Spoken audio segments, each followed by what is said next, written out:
Let's head one last time around the Inside Politics table, ask our great reporters, dig into their notebooks, share a little something to help get you out ahead of the big political news just around the corner. Julie Pace. One of the other meetings that the president will be having when he goes abroad next week is with Chinese President Xi Jinping. And you'll remember that they had a summit in Mar-a-Lago in April, and they emerged from that meeting as fast friends. But the White House is getting increasingly frustrated that China isn't doing more to put pressure on North Korea over its nuclear program. And last week, we saw this flurry of action from the U.S. that really infuriated China, including a big arms sale to Taiwan. Now, the Trump administration says that those actions are not aimed at pressuring China, but certainly this relationship is starting to cool off. So that's another big meeting to be watching for when Trump goes abroad. Big week ahead on the world stage. Phil? So in talking to aides involved in the healthcare process, everybody seems to agree. The key here is Ted Cruz, and specifically his proposal right now related to regulations. Essentially what it would do is if an insurer offered an ACA regulation compliant plan, they would also be able to offer one that's not compliant at all. The idea being conservatives want to cut back on regulations, lower premiums. This would give an opportunity to do that. There's two major problems with this. First and foremost, it touches pre-existing conditions. That's obviously the big issue that not just moderates, but some conservatives are very concerned about as well. This would be allowed to offer plans that don't protect pre-existing conditions. The other issue I think that you hear right now is whether or not it can actually get into the bill at all. This would be the key to unlocking conservative votes. There's no question about it.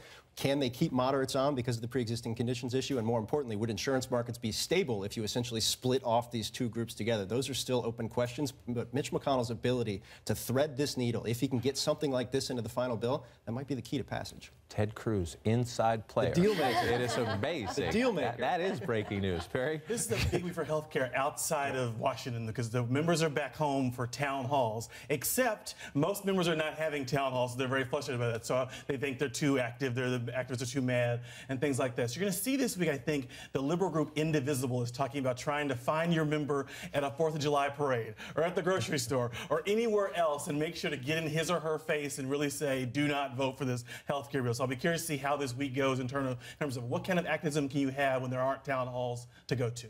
Where does one draw the line of civility? Parade, grocery store? Sarah? Well, look, official Washington might have been outraged by Donald Trump's attacks on the media this week, but he has good reason to keep them up. I mean, one, he finds them personally therapeutic, but two, donors are clamoring for this. They have made it clear they are willing to write big checks to his outside group to take on his number1 enemy, the media. And then at this fundraiser this week, the crowd went wild when Trump was taking his swipes at CNN.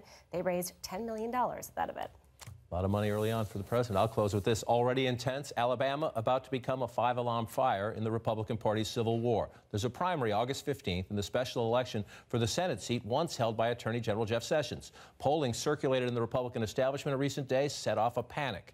Their favorite, Senator Luther Strange, is losing. Strange was appointed to the seat back in February, but the new polling shows a Christian conservative favorite, the former state Supreme Court Chief Justice Roy Moore, opening a now healthy lead in the crowded Republican field. Moore, a few years back, drew national attention when he advised Alabama state judges to ignore the United States Supreme Court decision recognizing same-sex marriage.